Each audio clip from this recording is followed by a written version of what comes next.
Cuarto y último bloque de la noche de hoy. La semana pasada nosotros estuvimos mostrándoles a carabaqueños, calasparreños y cejineros las hermosas fiestas de Moratalla, pero en Moratalla el programa fue diferente, dado que las fiestas las habían vivido in situ. Entonces allí, en el cuarto y último bloque de nuestro programa, estuvo con nosotros el psicólogo Juan del Amor Moya, hablándonos de la influencia de la televisión en los niños y los adolescentes, evidentemente desde un punto de vista psicológico.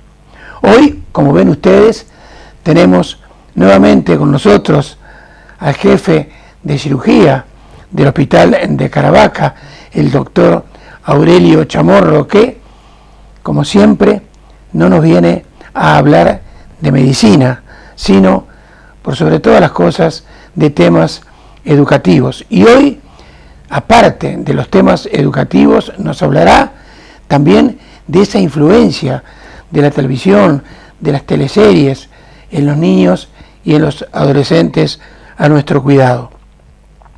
En primer lugar, entonces, buenas noches. Muy buenas noches, Milton. Muchísimas gracias por estar una vez más con nosotros.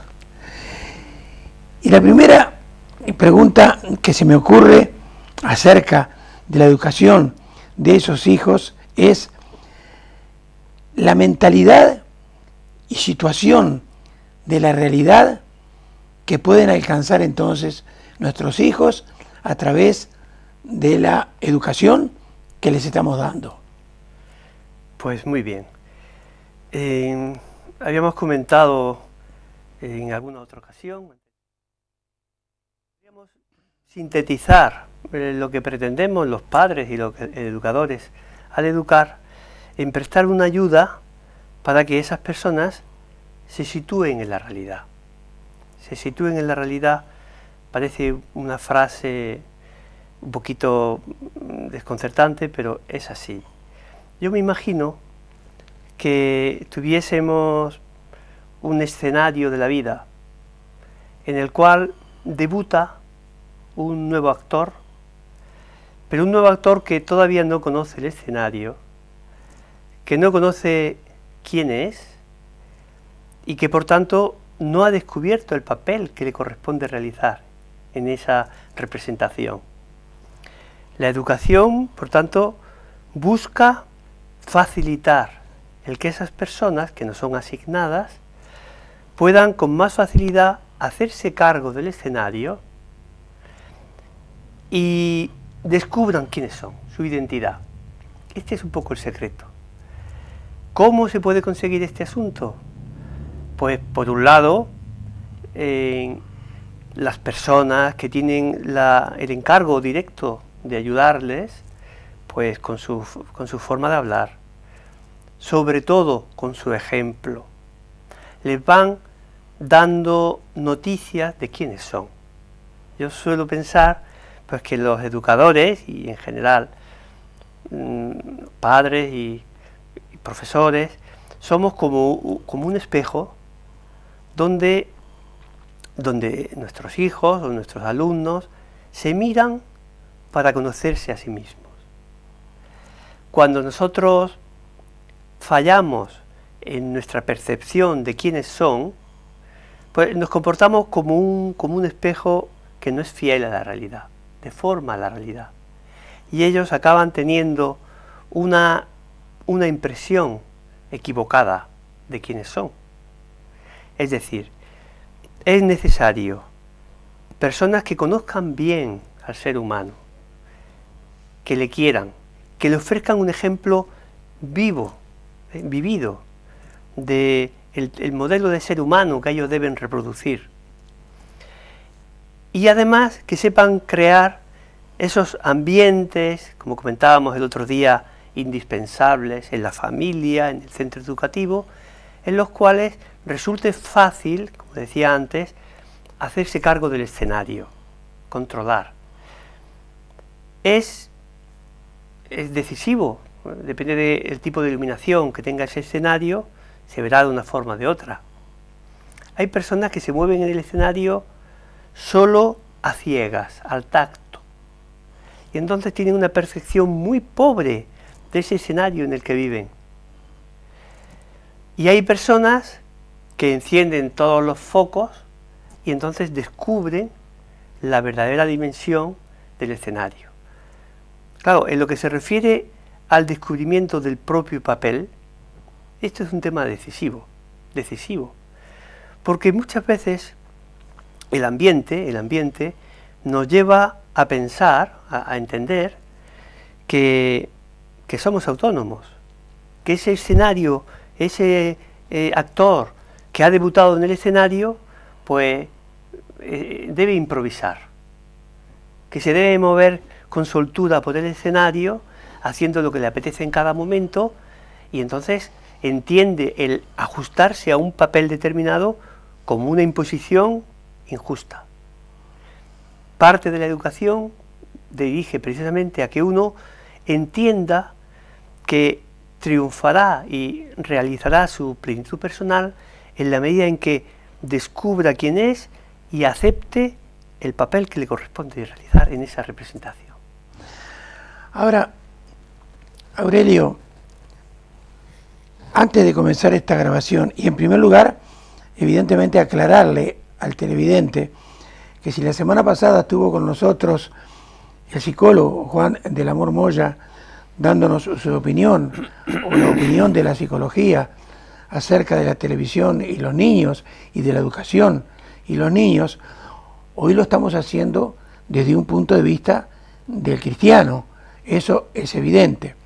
Pero Aurelio, antes de comenzar a grabar, estuvimos hablando un buen rato con nuestro realizador, Antonio, que es muy inteligente, y él nos hablaba, o nos preguntaba, si hoy no se madura antes. Entonces yo diría a la siguiente utopía. Hace 50 años, por ejemplo, los medios de comunicación no eran lo que son ahora, tan influyentes por sobre todas las cosas. Entonces ese niño, ese adolescente recibía una educación prácticamente de puertas hacia adentro de su casa. Cuando salía afuera no era tan nocivo lo que recibía, ¿no?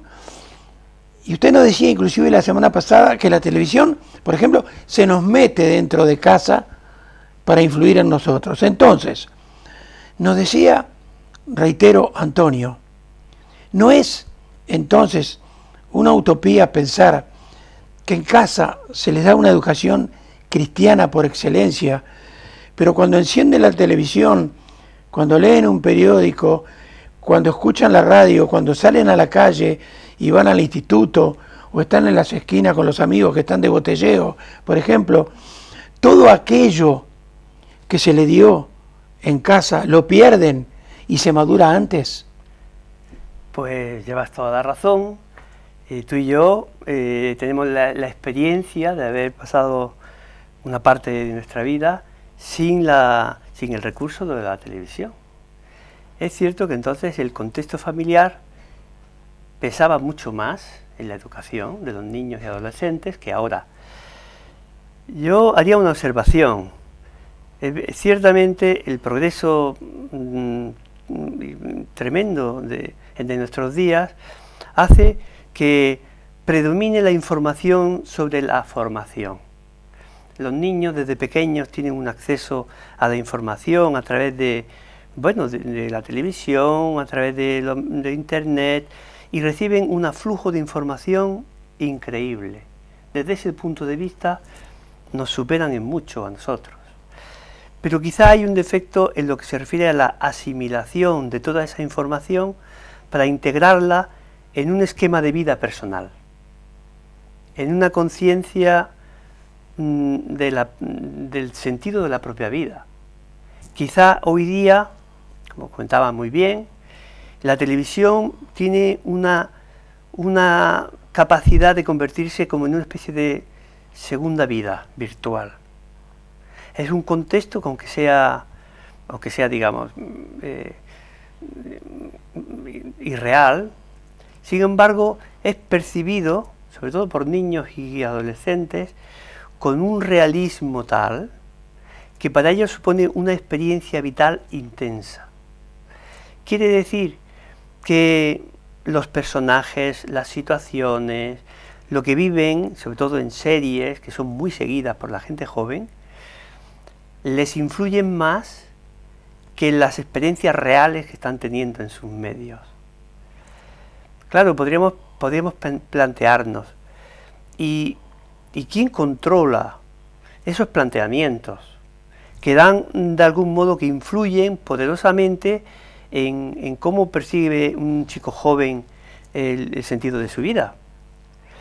Desgraciadamente, en buena parte, la mentalidad que hay detrás de todos estos programas, que tienen más gancho, es una mentalidad que favorece, digamos, el hacer en cada momento lo que más apetece.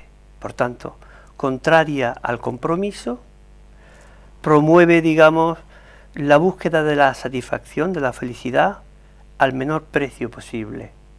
No como fruto de un esfuerzo de realización personal, sino como algo que se nos da. Cuando a un chico joven se le ofrece la opción de saciar su ansia de felicidad de una forma inmediata, sin tener que esforzarse en estudiar o en hacer, digamos, una preparación especial, o un deportista, sino simplemente con el botellón o con el abuso del sexo. Entonces, claro, y eso se le propone como un modelo de vida, digamos, no solamente razonable, sino adecuado.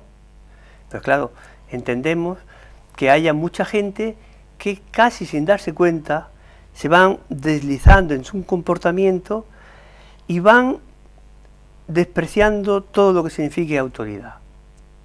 Ellos, y yo creo que esta es una idea clave de lo que supone el desafío de la educación hoy día, una idea clave, es que todo ese contexto, esa mentalidad que uno percibe como por ósmosis a través de los medios, lleva al convencimiento personal de que uno es autónomo, de que uno es propietario exclusivo de su vida y que por tanto nadie tiene por qué imponernos, ni siquiera proponernos nada. Claro, esta idea es contraria a la misma realización del ser humano. Y cuando los chicos, o niños o mayores captan, digamos, libertad como autonomía, pues están impidiendo su mismo despliegue personal. Es un tema muy delicado. Ahora, Aurelio, usted tiene 3 hijas. Entonces me imagino que evidentemente en su casa, como buen cristiano, sin tratar de imponerle, porque lo conozco bien, a sus hijas lo que tienen que ver en televisión, sí, por ejemplo, en algún momento dado les habrá aconsejado el que miraran, por ejemplo, canales de índole cristiana, el canal cristiano, por ejemplo. Pero la mayoría de los chavales que tienen 7, 8, 10, 12, 15, 18 años, dicen que se aburren mirándolos, porque salen, reitero, a conocer sus congéneres de su misma edad, y allí le dicen que tienen que ver El Internado, o que tienen que mirar Aquí no hay quien viva, por ejemplo. Y usted, digamos que internamente se horroriza de lo que está pasando en esas teleseries y la influencia negativa que sus hijas pueden tener. Entonces, ¿cuál es su consejo, o usted como cristiano, a sus hijas y quienes nos están viendo y escuchando, qué tienen que hacer ante una situación de este tipo? Bueno, pues evidentemente la solución no es encerrar a nuestros hijos en una urna de cristal, aislándolos completamente de cualquier influencia negativa, porque aparte de ser imposible, no es recomendable. Es cierto que hay una serie de programas que son abiertamente, digamos, que suponen una agresión una agresión, digamos, a las normas básicas de educación. Pero en este tipo de programas de los que estamos hablando, el internado, todo eso, yo el consejo que doy es que empecemos, en estos casos, a ver más la tele con nuestros hijos. Esas circunstancias pueden ser una ocasión, precisamente, independientemente de que puedan tener una influencia u otra, son una ocasión para ir transmitiendo nuestros valores y nuestra mentalidad, para darles criterio. Si uno se sienta y ve un programa y al acabar el programa comenta con ellos qué te ha parecido, cómo ves el comportamiento de esta persona, entonces casi sin darte cuenta, en ese momento le vas rectificando su enfoque para que vaya detectando lo que había de comportamientos incorrectos y lo que no. Porque el problema de la televisión es que es más lo que transmite de forma subliminal. Uno va viendo algo que le parece interesante, pero sin darse cuenta va asimilando conceptos o planteamientos que no coinciden con lo que uno debería. Me refiero a planteamientos, digamos, de un sentido equivocado de la relación personal, del matrimonio, en el cual uno solo se deja llevar siempre en cada momento por lo que le apetece. Claro, en estos casos, muchas veces cuando un chico joven o un adolescente ve esto, a lo mejor no le llama la atención. Pero cuando uno lo comenta después, pues mira, esta persona que a ti te cae tan bien, pues en realidad ha faltado un compromiso porque él tenía tal, o esto no está bien. Es decir, mi criterio es, hombre, impedir, lo que sea, si hace falta anulando los canales en los que realmente se pueda hacer una agresión por la vía de la violencia, del sexo, los planteamientos abiertamente contrarios, pero aquellos en los que dan estos tipos de programas que son comúnmente vistos, mi intención es dar criterio, compartiendo en muchos casos con ellos. No tienes que ver todos los programas. A lo mejor ve uno un programa, se hace un diagnóstico. Yo tengo algunos sitios donde miro, consulto, a ver cuáles son los enfoques equivocados o más positivos de un programa, y por tanto, como se trata de formarles la conciencia, lo importante es que una vez que vean eso, sepan asignar. Esto es correcto, esto es incorrecto. En el momento en que nosotros les hemos dado ese criterio para que ellos disciernan, hemos desactivado el daño que podía haberles provocado ese programa. Aurelio, yo no me considero ningún buen cristiano. Si lo fuera, evidentemente estaría en algún país africano ayudando a la gente, como debería ser, como debe ser un buen cristiano. Pero de todas maneras, usted, por ejemplo, no sé si lo habrá llegado a ver en su casa, habrá visto o habrá sentido de que hay un programa, una serie, que fue multimillonaria en audiencia, y que lamentablemente, diría yo, se titulaba nada más ni nada menos que Sin tetas no hay paraíso. Algo que ya veo la cara que usted me está poniendo, ¿no?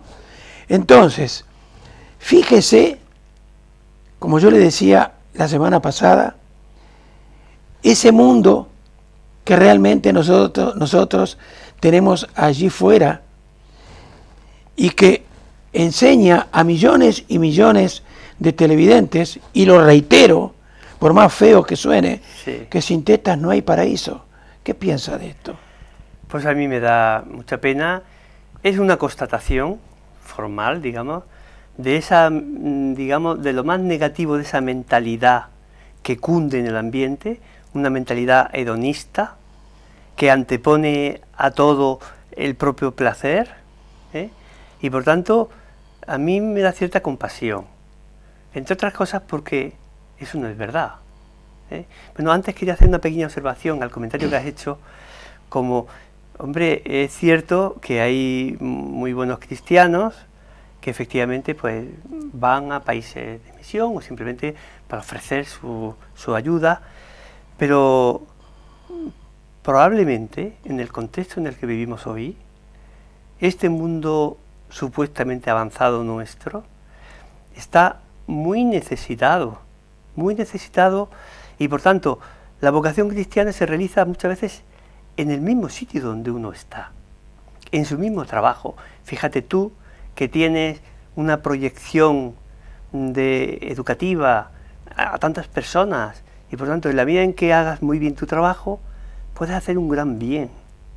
Y yo desde mi punto de vista de mi trabajo profesional, de mis amistades, es decir, que creo que la vocación cristiana en líneas generales no nos saca del sitio, aunque nos da un nuevo sentido a nuestra tarea. Bueno, volviendo al comentario, perdón, al inciso, a mí me parece muy sintomático. Ese título del programa refleja como que la única manera de ser feliz es saciar todas las aspiraciones físicas de nuestro cuerpo. Claro, con eso estamos limitando lo más noble del ser humano. Es verdad que tenemos un cuerpo que tiene sus inclinaciones, pero sobre eso tenemos un espíritu, y es la razón la que debe controlar nuestros deseos y nuestras preocupaciones, y por tanto yo diría que es justo lo contrario. El paraíso está cuando uno descubre el verdadero amor, cuando uno no convierte a la mujer en un objeto utilizable, sino cuando uno descubre que amar es darse más que apropiarse. Entonces, cuando uno experimenta personalmente el sentido, digamos, de la entrega, de subordinar el bienestar personal al bien de los demás, entonces sin buscarlo descubre el paraíso. El paraíso está ahí. Entonces, mi siguiente pregunta sería si usted considera que en la actualidad, y no solamente en la actualidad, desde hace 20, 30 años hasta hoy, existe un conflicto que cada vez se agudiza más entre los papás y las mamás y la televisión. Sí, evidentemente ese es un tema muy importante. Es necesario que padre y madre estén en sintonía en los criterios fundamentales de educación, en los planteamientos, y que efectivamente los dos subordinen sus propios intereses personales al bien de la familia. Es verdad que las mujeres en líneas generales tienden más a los programas de entretenimiento, distracción, a satisfacer un poco su curiosidad. Yo tenía un profesor cuando era muy joven, pues que nos decía siempre, me llamó la atención, decía, la curiosidad, decía él, es una virtud femenina y un vicio masculino. Entonces me hacía mucho gracia. Bueno, es cierto entonces que las mujeres se sienten atraídas por conocer cuestiones que aparentemente a nosotros nos resultan intrascendentes. Y entonces el saber, nosotros quizás nos interesemos más otro tipo de programas o deportivos o de información o documentales, al menos el saber comprender al otro, uno a otro, y el saber ponerse de acuerdo en lo esencial, yo creo que es la clave para que, digamos, el hogar funcione como una familia, como un ambiente coherente, cosa que no es fácil, porque efectivamente hay presiones distintas, cada hijo muchas veces tiende, a veces inconscientemente, a someter a esclavitud a todos los demás. Y los padres tenemos que fomentar entre nosotros y en los hijos lo contrario, que cada uno se convierta en un siervo de todos los demás, que esté al servicio de sus necesidades, prestar favores, respetar. Cuando se consigue ir creando ese clima de servicio en la familia, entonces en ese ambiente sí que puede progresar un ser humano que es alguien llamado a amar, que es amado y que ama. Pero cuando influidos por el contexto exterior, por el ambiente, la mentalidad que desgraciadamente penetra por todos los sitios, cuando influidos por esto cada uno busca egoístamente su satisfacción personal a costa de los demás, no los trata como sujetos, los trata como objetos útiles o inútiles o perjudiciales para mi propio bienestar. Y entonces en esas circunstancias el clima de la familia es de una tensión tal que no puede ser educativo, hace daño.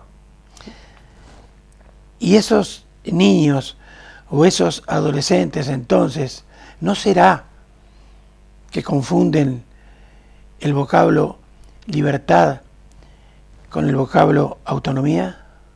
Exactamente, esto es lo que lo que has comentado muy bien. Es cierto, los seres humanos somos excepcionales. Algún día podremos hablar un poco más, cómo enfocar el objetivo de la cámara en el ser humano, diciendo, a ver quién es. Creo que es muy interesante. Pero es verdad que estamos dotados de una cualidad que es una cualidad divina, que es la libertad. Y es que cada uno de nosotros tiene en sus manos su propio destino.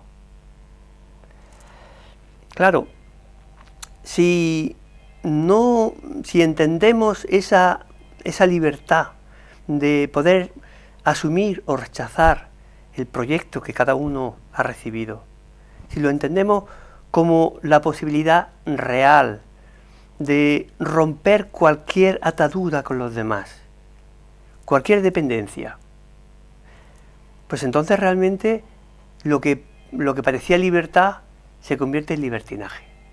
La libertad solamente es libertad cuando, digamos, cuando lleva al compromiso. Lo hemos comentado alguna vez, no sé si lo he comentado contigo algún día, pero a mí es una forma muy gráfica que me hace entender. Y es que hago una cierta comparación entre lo que es la libertad con el dinero. El dinero en sí, pues, ¿para qué sirve? Para comprar cosas, ¿no? Lo que son los billetes o las monedas, tenerlas, pues tampoco te va a hacer feliz. Te hace feliz lo que puedes conseguir con ellas. La libertad, por tanto, sería la capacidad de compromiso. Cuando tú tienes dinero y lo gastas, pues adquieres cosas. Cuando tú tienes libertad y te comprometes, adquieres cosas, pero pierdes la libertad. Claro. La libertad, la máxima libertad está en el máximo compromiso. Cuando dos personas que se quieren en un momento dado deciden mutuamente entregarse el uno al otro, yo soy tuyo y el otro corresponde, hacen un compromiso para toda la vida. ¿Han perdido la libertad? Yo diría, han usado la libertad. Y están demostrando máxima libertad cuanto mayor es el compromiso que asumen. Aurelio, vaya forma. Es bonito, ¿verdad? Sí, vaya forma, y te lo agradezco, se lo agradezco, de cerrar nuestro programa de hoy. La verdad que este último pensamiento, ustedes piénsenlo, porque realmente es muy, pero muy profundo. La semana que viene, si el doctor aquí tiene tiempo, volverá a estar con nosotros y a seguir hablando de la televisión, de la educación. ¿Es posible? Sí, es posible, sí. Muy bien. Como ya les he dicho en más de una oportunidad, podrán o no estar de acuerdo con sus apreciaciones cristianas en este caso, pero sí estarán de acuerdo conmigo en que su coherencia es total, en que su dulzura es total, en que su forma de hablarnos, no para convencernos, reitero, sino en su forma de hablarnos para que nosotros nos sintamos mucho más cerca de Él y de su manera de pensar. Eso sí, nosotros estamos seguros que ustedes la comparten con nosotros. Nada más por nuestro programa de hoy, que fue, sí, cerrado hoy con broche de oro. La semana que viene, Dios mediante, los volvemos a esperar aquí en esta misma casa. Hasta entonces.